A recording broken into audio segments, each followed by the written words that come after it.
Well, Reverend, it's great to have you as always. Can you believe it? My anniversary was 2 days ago.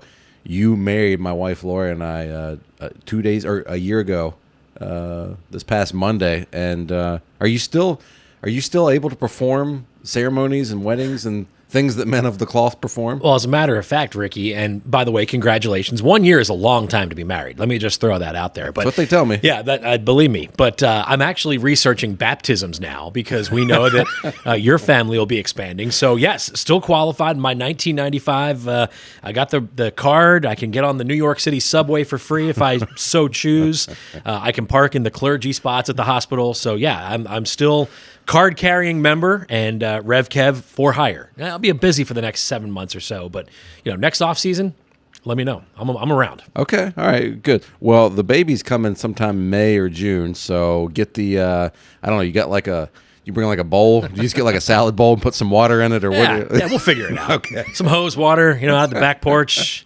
That's holy enough, Yeah, we'll figure it out. The website where you got your credentials to marry us, they probably sell some goods for baptisms as well. They've got everything. I'm still not, I got to say, full disclosure, I'm still not overly thrilled with your much better half, Laura, because she wouldn't allow me to do the robe and the custom shirt. I had to keep the by the power vested in me by the Universal Life Church. So, no, all kidding aside, it was a beautiful, hard to believe it's been a year already, man. I know, it feels like it was last weekend. Zips on by, doesn't it? Yeah, we had we did the thing where you put the piece of wedding cake in the freezer and then eat it on the 1 year anniversary. How'd that turn out? Because ours was not good. It wasn't great, and the cake the day of was great. Yes, the 1 year old cake. Not as great. I split it, and it was like one small circle of cake, so I had to split it in half and gave her half. And it's been sitting in the freezer for a year, and so chunks of the side just fell off, and it's just. I said, well, here you go. And she'd been talking about this for months, and she's like, well, this feels a little anticlimactic. I'm like, I don't know what you're expecting out of a frozen cake, but anyway. We have someone in our family on Melissa's side, as a matter of fact, that had such a big piece of the cake. They do it every year. Oh, really? And they've been doing it for 7 or 8. I'm like, I don't know about that. A year seems like you've really pushed the envelope. Anything beyond that, I'm out. Yeah, just go to Kroger and get a new one. Right. It'll be better. They're $19.95. As much as it costs to get ordained. That's right. You can get yourself a new cake. There you go. It's pretty easy. Yeah, all right. Well, on that note, when we're not talking about Kevin's duties as a man of the cloth and officiating weddings and whatnot, we talk a little baseball. Kevin, you're getting ready for how many seasons is this for you for the Braves Radio Network? This is my 13th season already. Can you believe that? Holy cow. Right? Which means I've spent a third of my life in the city of Atlanta, which is mind-boggling to think about it in that kind of perspective. But yeah, got here in 2012. I think Chipper took one look at me walking in the clubhouse and went, call the press conference. I'm done. I'm out. I'm not dealing with this kid from Philly. But yeah, 13th season, and this will be my my 5th season in studio already, hosting pre and post game. That math checks out. That's crazy. Wild. So one of your first assignments, then when you got the job with the radio network, was covering Chipper's retirement announcement. Is that right? That was that first year. Yeah, it's funny because I actually had some friends come down from Philadelphia. They're like, oh, we'll just come hang out with you at spring training. And all of a sudden, I'm getting this text at 7:30 in the morning, there's a press conference in 45 minutes. Get to the ballpark. Chipper's going to speak. And we're like, uh-oh. I got to go, boys. I'm out of here. So, yeah, it was not – that was the big first thing that I did was cover. And then, of course, being along for the ride, his final season and seeing all the great – giveaway items that they got, the surfboard in San Diego and the grill and the sausages in Milwaukee and all kinds of really cool, the Stetson hat in Houston. I hope he kept a lot of that stuff. Because he could have one heck of a museum of artifacts if he just kept all of his final season presents. Yeah, no kidding. It was a fun season too, despite the ending with the wild card game. It was a heck of a season and quite a first season for you to cover. It's crazy to think about that your first year in 2012, how different everything about the team is now, or just, in that amount of time, 13 years, every team's going to pretty much completely change. It's very rare that there's going to be anybody left from a team that was there 13 years ago, but just think about everything that has evolved and changed since then. We were at Turner Field, didn't even know there was going to be another ballpark to replace Turner Field at that point, and now we're coming up on year 7 or 8 in this ballpark. 2017. Yeah. Wow. That's crazy. That right? is crazy, right? Yeah. Think about how I thought about this. I was telling some neighbor friends the other night. We had a big event in our neighborhood, and I was talking about when I started this job, I was still younger than half the guys in the clubhouse. Now when I hear people talk about, oh, Charlie Morton, he's the old guy, I'm like, I'm 2 years older than Charlie, so now I'm the old guy. Like, that kind of stinks when you put it in that perspective. Like, I was the same age or even younger than guys in that room. Now I'm going like, man, I'm older than even the old dudes. So that kind of cuts deep a little bit. You know? You don't look a day over 24, though. I feel way over it, believe me. Well, it's perception is more important here. Don't worry about it. No doubt. Well, let's get into talking about the 2024 season a little bit. Obviously, a lot of expectations on the Braves, so I'll bounce around. I just got a few things I wanted you just to hear your take on, as folks can do all throughout the season on Braves Radio Network when Kev's with you on pregame, postgame shows, and the Clubhouse Report every Wednesday. Every Wednesday, 2 to 2:30. Thank you for the plug. Absolutely. Atlanta Braves today, 7:45 with the locker room. We podcasts galore. Not anything as riveting as what you put out, but we try to keep the baseball even in the off season. But yeah, it's coming up, man. We're about to hit the ground running. So what are just some, I'll get into some specific asks here in a moment, but just general thoughts as we're heading into this season, just about this Braves team and what you're seeing, what you're hearing, and what you're feeling about this team. Well, it feels like a team that is, and I'm not going to say that they weren't focused in years past, but listening to Snit on the Behind the Braves, which you guys do an unbelievable job with, and I'm glued to that thing every spring training, his address to the team. Yeah, we had a great year last year. We did a lot of unbelievable things, but we fell short of our ultimate goal. And I think that message has been, disseminated by a lot of guys in that clubhouse where, yeah, look, division titles are great, right? We've won 6 in a row. That's a blast. Our ultimate goal is a lot higher than that, right? 2018, 2019, you were just happy with getting back to the playoffs. It had been a long time. You went through the rebuild. But I think to a man, everybody in that room now is focused on, if we don't win a World Series, okay, it's great. We hit 307 homers, right? We hit a million. We scored 1 million first inning runs, but ultimately you fell short of your goal. So, look, Braves fans are so lucky to be in that position to hear that message, right? Because we talk about it. Hope springs eternal for 30 teams. They go to spring training, but let's be honest.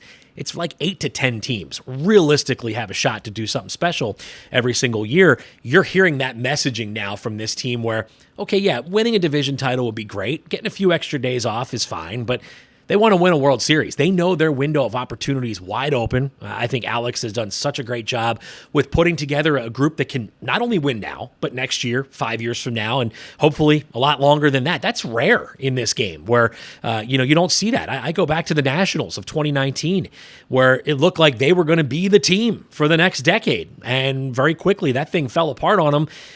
Scherzer's over there, Soto's there, and the core is Strasburg can't stay healthy, so it goes away very quickly. So I think Braves fans should appreciate, going to camp and hearing that messaging year after year. And so I think that they're a really focused, a hyper-focused group to not only win the division, but that's like sort of step one. Okay, we did that, check, now it's on to the next one. And I think that everybody that I've heard speak this spring has echoed those sentiments, and I really do think they're all on the same page when it comes to, if we don't win a World Series, it sort of takes away some of the shine of what you do for 162. I'm so glad you said that because I 1,000% agree with that. That to me, you mentioned the Behind the Braves spring training docuseries that comes out on the Braves YouTube. I actually just saw a first cut of the season finale about an hour ago, and that mantra is, just a spoiler alert for anybody watching, that is, if there's one big message in this final episode, and it's been there all throughout, and it's not just Behind the Braves docuseries, it's been comments that the guys and Snit and the coaches have made to the media down there. It's World Series or bust for this team. That's a phrase that they're using. I love that you specifically referenced Snit's address to the team. And when he addresses the entire team at the beginning of spring training, when the first full day of the whole team being there and reporting, the message is usually, hey, our first step, our first goal is we're going to win that division. And not that it isn't this year. It is. But the message even from Snit was, we fell short of our ultimate goal last year. I loved, there's a little moment in the first episode for this year where he's talking about everywhere he goes, people are asking him about it. And when he'd be in Costco, people are asking him about it. I love that little line, and the guys got a chuckle out of that. But I love that he, as he put it, he's happy to keep answering those questions, or to keep answering that question. What happened to you guys? Why didn't you? Because he wants those expectations to be high. We all do. But all of those guys there's been times where maybe not people dancing around it, but maybe you wouldn't want to just come out and say, World Series or bust, because not everybody wants to be that guy that has the big splashing headline. All these guys are saying it, and I love that. I love that that's a mentality. That's what their mentality should be. Yeah. So I'm very pumped that is their philosophy at this point. I think it's something we should all be really excited about, and I think, especially given the way the last 2 seasons have ended, that should be the way they're treating it this year. So I'm excited about that. Also excited about Adam Duvall coming back. So I wanted to ask you, what are your thoughts on Duvall coming back to the Braves? Look at his numbers. They speak for themselves. 30 homers, 80 RBIs in 147 career games. I think that was a number I threw out on, is it X now officially? It's not Twitter anymore. I can't say I tweeted it, right? It's hard to, everybody seems to say the same thing at this point. It's like, I can't just, even people that are okay with it, it's fine. It's just like, I can't bring myself to call it X. I'm trying. Yeah. I'm trying. Okay, so I X'd that the other day. Yeah. 30 homers, 80 RBIs. And remember, that doesn't count postseason as well. When he had that grand slam, and you and I are sitting next to each other for Game 5, and I think we glanced at each other, and without saying it, we were like, they're going to win the World Series. Whether it's tonight or back in Houston, you just sort of knew. And I know the game didn't end up going the Braves' way, but I love that he's back. I don't know that anybody's happier than his son. Is it Stone? Am I getting that? And Stone and Blooper are reunited, so that will be a happy reunion. But no, I think Duvall is a great guy to have in the clubhouse. And look, I think he helps you really bridge the gap of you're bringing in a Jared Kelenic who's new to this situation, and I know he hasn't had a good spring training. The numbers aren't where anybody hoped it would be, but now this hopefully maybe even takes a little more pressure off him, where you know what, you are going to platoon a little bit. Duvall's going to get some at-bats. He's going to be able to play the field. He's still a really good defender, so I think that this should take even more pressure. I don't think Jared Kelenic should feel pressure at all, to be honest with you. When you look top to bottom in this lineup, there's enough guys to do the heavy lifting. You go play a good left field, you give us 15 home runs, and we're going to be thrilled with what you do. But I think Duvall, just that attitude he brings to the clubhouse, he's so well respected. I know the fan base loves him. Let's be honest, anybody with the 2021 team, they're never going to pay for a beer in this town again when they come back for alumni weekends. But I love that fact they brought him back. He can still mash against lefties. And again, like I said, to platoon a little bit, get some playing time, maybe ease Kelenic's mind a little bit. I think there's a lot to like about that move. Yeah, and I think there's a lot of focus on Kelenic this spring because he's the new guy. Mm-hmm. It's like I hate to refer to him as like the new shiny toy, but everybody like, ooh, that's the big splash. That was the big splashy move. One of them before the Chris Sale move and Reynaldo Lopez to bring in Jared Kelenic in. We all know what the prospect status was a couple of years ago with him when he got drafted, when he came into or became a pro baseball player. But he's still so young that I'm not nearly ready to be worried. No. But again, he's the new guy, so there's a lot of focus on him in the spring. Once the regular season starts, he's going to be presumably kind of like as we're sitting here taping this on Wednesday, March 20th. Probably when he gets in the lineup, it's going to be where he's at today in today's lineup. He's going to be batting ninth. Mm-hmm. And I don't think once the regular season gets started, we're all going to be focused on him or hyper-focused on him like we have been throughout the spring, which is a great thing for him because he can learn on the job, essentially, and there's not going to be that pressure on him. If you're batting ninth, there's that pressure is not on you.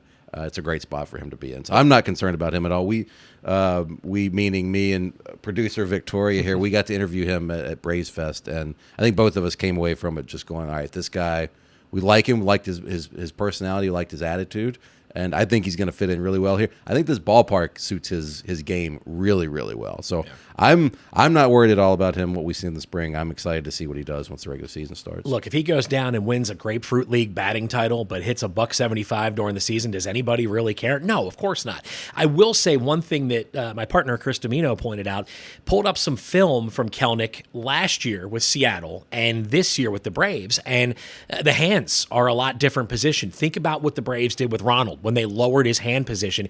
He was sort of up behind the ear flap, and now he's down almost looking like Ronald. So, okay, he's 3 for 42, but he's working on some things, right? That's what spring training is about. Getting your legs under you, working with the hitting coaches. And let's be honest, when you've got Kevin Seitzer, who's got a proven track record, look what he's done with Ronald and with Austin Riley. You've got Chipper Jones at home games. you got some pretty good guys that you can be around, not counting everybody else in that lineup. I do think that this is an opportunity for him to just refine things, work on some things, and think about the protection that Michael Harris has gotten with Ronald behind him.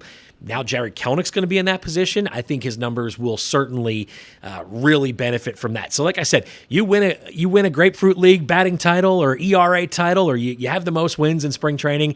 Last I checked, that's not an automatic ticket to the big dance. So, again, spring training stats to me can be so misleading and so, it can get you so focused on the wrong things that I don't put a whole lot of stock in spring training numbers. Same. Somebody on Twitter X, somebody X'd the other day. I don't remember who it was, but somebody in the Braves X community put out some, I don't know, from the last 15, 20 years. I think they put top the guys with the highest OPS in Braves spring training. And there was some, there was Ronald Acuna was on there. There was a Freddie Freeman on there. But there were some guys on there that I'm like, I forgot that guy was even in spring training with the Braves one year. And that's just goes to show you, it's just you can't put too much stock in that. Even in a regular season, 50 at bats or 40 or whatever it is, it's such a small sample size, So was Emilio Bonifacio on that list by chance? Do you remember? He might have been. I don't. Let's see. Our old friend Malik Smith was on there. Sure. It was a wide range of names on that list. Chipper was on there, of course. Heard of him, yeah. Yeah. So there were, but that was the point. It was like, some of the usual suspects you would expect to be there, but then there were guys that you may have even forgotten played for the Atlanta Braves. Yeah. No disrespect to them. So, what do you think about Reynaldo Lopez as the presumptive fifth starter in the rotation? What are your thoughts on that, and how do you see that playing itself out as the season progresses? I'll be honest, I've sort of come around on it a little bit. I think when they first acquired him and there was talk, is he a starter? Does he stay reliever? I loved having another power arm in my bullpen. However, when I look at who else is down there now and how many different ways they can go late in the game, I talked to Snit about it a couple of months ago. I've talked to some of the guys at Braves Fest about it. There's so many, it's such a numbers game right now where you go, okay, where can he help us more? Can he help us 2 to 3 times a week out of the pen throwing 98, or would you rather have him every 5 days? I think what I like the most about this is it's sort of a chance for the younger guys. It buys them more time, right? And I thought Bryce Elder, while the final month and a half didn't go his way, give that kid a ton of credit, man. He was going tee to green for the first time in his career. He's not the first guy that's run out of gas down the stretch. He ain't going to be the last that it happens to. So I think, is Reynaldo Lopez going to make 33 starts this year? Probably not. Could I see him making 15 to 20 and then sliding him back into that role in the bullpen? Absolutely. Whether it's A.J. Smith-Shawver, whether it's Bryce Elder, Hurston Waldrop, Darius Vines, Alan Winans, you got a lot of guys down there. So I like the fact that those guys, you don't have to feel forced or rushed to get them here quicker. And think about what it means to this rotation, right? You're going to start Spencer Strider on opening day, power pitcher. You're probably going to go, I would assume, Max Fried game 2, and then do you go Charlie Morton or do you go Chris Sale? Do you want to split up Fried and Sale the lefties? To me, facing Philadelphia, I wouldn't hate seeing back-to-back lefties to neutralize Harper and Schwarber, but it's only games 2 and 3 of 162. But ultimately, I like that you have a guy in Morton who's going to rely on the curveball. Now you come back with Lopez, who's going to have velocity. So to me, I like the fact that they're going this direction now to start. I don't think it's a full season. Look, this could also be a situation where he gives you 15, 16, 18 starts, and now all of a sudden you're at the trading deadline. And if one of those young guys isn't ready, now does that mean you go and acquire another frontline guy? Think about what that would mean. So I like it. I've come around on it just because I think there's so much depth in your bullpen right now where, hey, I like him in there starting every 5 days. Again, he's got a big arm. He's been a starter. It's not a new role for him. Really good numbers last year. So I really like the decision, at least to start the year. Yeah, I think it's going to be interesting to see how it plays out. It's a shrewd signing. When the signing happened, like most everybody assumed, okay, bullpen piece, love it, love that kind of signing. You need as many of those guys as you can get nowadays. But when this kind of plan first started emerging, I was pretty much the exact same as you. I wasn't too sure about it. But now as I've kind of seen, it's kind of like the larger picture is coming into focus a little bit. It makes a lot of sense to me, and I'm excited to see how it goes. So, well, let's talk about division. Phillies, biggest competition in the East. Is that how you've got it stacking up this year? It's certainly not the Mets. No, anybody that follows knows I like to have a lot of fun with their fans. No, yeah, I think Philly is Are you trying to say the Mets lost? I'm going to break it out every now. I don't know if I'm going to do it every game because some of those people get really mad to the point where like I get a DM, they curse me out, and then they block me so I can't reply. It was kind of a fun little game we played last year. But no, I think Philly's certainly the team that's going to give you the biggest fits. You've handled them pretty well in the regular season the last few years. Postseason, different story. But look, Zach Wheeler you can't ask for anything more than he's given Philadelphia. Aaron Nola's sort of been up and down, but he does re-sign to stay there. Their rotation's really solid. Their everyday lineup's really, really good. You know they're going to score runs in that ballpark. I'm curious what the Marlins look like this year. Do they take a step back? Do the Nationals maybe take a little bit of a step forward? They've had a decent offseason, and I think some of their younger players are now a year older. Some of their younger pitchers have got some more experience. So I don't think, much like we said about the Marlins like the last 2 years, they're not going to be the pushover Marlins where you're not just going to go to Miami and sweep them and win 14 out of 18 head-to-head matchups. I'd say the same about the Nationals. I think the competition 1 through 5 in the division will be better overall. So I don't think you're going to see, Washington lose 100 games. I don't know that the Marlins are a playoff team again. They might be. Starting pitching is a bit concerning for them. But, yeah, it's going to be every bit the gauntlet that this NL East has been. And I think it might even be better just because I think 1 through 5, there's talent added to some of those teams that, again, the Braves historically have handled pretty well. And again, I think if you went into that clubhouse and you talked to those guys that said it's World Series or bust, they're going to tell you the same thing. We want to face the best competition. We want to face the top guys. Mets get their closer back. Diaz is back. He's been throwing well. It's a good lineup. Starting pitching could be a bit of an issue for them, but I think overall 1 through 5, this is probably the best this division will be that we've seen in quite some time. Yeah, I'm really excited for I'm excited that the Braves are opening on the road in Philly. I really am. If it's going to be a hostile environment, as it was at the end of last year. And yes, they ended our season the last 2 years, but those kind of matchups and getting crawling back up and going in again, facing your opponent again, that's what this is all about to me. That's what makes it fun. Are those the victories I think are made better by the letdowns. I can say that especially as a Virginia basketball fan. We're going to get into that at some point. The ultimate letdown in 2018 led to the highest mountaintop in 2019. It made it that much sweeter. Yeah. I figured you must have been crying last night after the UMBC reference. I see. What time's Temple play? Hey, we won 4 games in 4 days last week. I'm thrilled. Congratulations. It was a good little run we went on. Yeah, if they would have pulled off 5 out of 5, now we would have been talking. But sure, a little bit short. Yeah, but we're not. No. Okay, so I will say, going back to that Braves-Phillies rivalry that we've got, I thought it was cool to see this yesterday on social media. MLB kind of did a coordinated announcement of all of the opening day starting pitching matchups. There were a couple teams had TBD as their starter, so that was kind of funny reading the comments on those. But the MLB accounts essentially posed the question, which of these is the best matchup? And, of course, I'm biased because I'm thinking Strider Wheeler, I don't know how you're beating that one. But I wanted to go through the comments and just kind of see, and it was good to see there were other great matchups on opening day, as there always are. But I think Strider and Wheeler won going away pretty easily. I love one comment I saw, though, that said, it's definitely Strider Wheeler, and honestly, had the opening day matchup been Fried Nola, that would have been the best one as well, which I thought was kind of a cool comment as well, just to show you the rivalry we've got, the matchup we've got with those guys right now. It's great. Okay, last question. I don't want to make you pick a World Series matchup because I feel like that's tough. So I was going to think just real quick. We don't have to go into full explanations or even explanations at all. Just a winner of each division. Who you got? Well, I got the Braves winning the East. I still think they're the deepest, most talented team, I would say, in baseball, 1 through 26. I would say that, everyone made a big deal about the Dodgers. And, yeah, they're 1 through 3. I got up at 5:45 this morning and watched Game 1 from South Korea, and I'm like, baseball is back. And but I still think depth-wise, overall body of work, roster-wise, I think the Braves are better than the Dodgers. In the Central, Milwaukee's sort of trending the wrong way. The NL Central is the one that I can't come to an agreement within my own brain on. That's a tough one. I kind of like the Cubs. Just because I don't know about the Cardinals were just so bad last year. Now, that's very odd to see them in that kind of a position. So I'm kind of leaning towards Chicago. I kind of like what they've done the last few off seasons. This might be their time to kind of put it all together. Of course, they get their manager too. That'll be a fun. You want to talk about a rivalry now? I mean, Cubs Brewers is back. That's a thing again with Council going over there. So that'll be interesting to see how it plays out.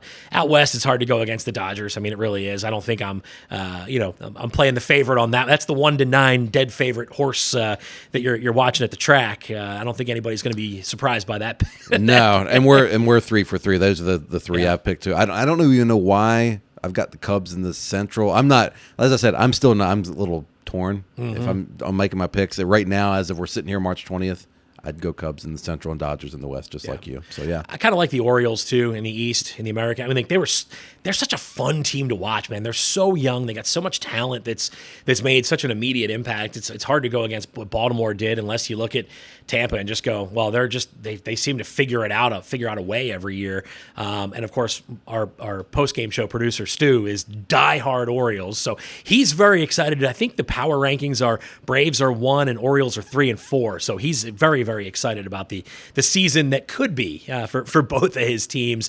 In the American League Central, I'm kind of I have no idea. I have no clue what direction. Do you have a pick for that one? Because I'm curious what you're thinking for that one. No, I was hoping you were going to give me one. The central divisions are the ones that I'm just kind of scratching my head on. Minnesota? I don't know. Maybe. I think you probably go Minnesota. Yeah. I mean, I don't know. The Royals signed our old friend Will Smith, and wherever he goes, they win the World Series. So maybe that's your pick. Although that doesn't mean they're going to win the division. Right. So, but no, I think I'd probably go Twins because I don't. Tigers, White Sox, Royals, Guardians. No, I think you got to go Twins. That's where I'd go. I'd go with the Twinkies. I like it. And then it's hard to go against the defending champs, right? I mean, the Rangers and what they did last year. I mean, it's just hard to pick against them. So, yeah, I think I'm playing a lot of chalk here. You know, I'm not gonna win a lot on my pick six at the if we were over at the watching the ponies today. But I feel like it's very chalky once again. Now, there's always one team that sort of comes out of nowhere and surprises you, and you go, where the heck did they come from? Maybe it is a team like the Royals that at least puts together a good first half, right? Like the Pirates last year. Remember, we were like, are they good? Are they legit? They're kind of fun to watch. Yeah. Didn't go very well after mid-May, late May, but it's hard to go against all those. I do remember us having in the press box in April having that discussion last year. That was the topic of discussion one day. Pregame was just simply, are the Pirates good? And then we talked about it for a while. A couple of us were talking ourselves into it that they might be good. Yeah. If we could live stream just some of the conversations we have, like we'd be fired. Well, we would be fired. Yeah, that's a good point. I mean, well, we could do like like an after dark kind of thing. You know, we could probably get away with a little bit more. But some of the stuff that we come up with and get hung up on, it's really bizarre. Well, I always said that I remember telling you and Gabe Burns this, that I felt like if I could take like a screenwriting class or something and figure out like I could write a sitcom it would be based around a group of people in a press box and the bizarre conversations they have, occasional bizarre people that show up in there. Occasional. More than occasional, isn't it? Okay. And I put myself right in the middle of that. Sure. I know. That's one of those things where I'm thinking about it sometimes. I'm like, are there bizarre people in here that I'm able to see it, or are we all bizarre and I'm one of them and I don't have any self-awareness? Yeah, I think we're all bizarre in our own unique way. I think you're right. My wife tells me that on a pretty consistent basis. Yeah, fair enough. Well, that's probably a good place to stop.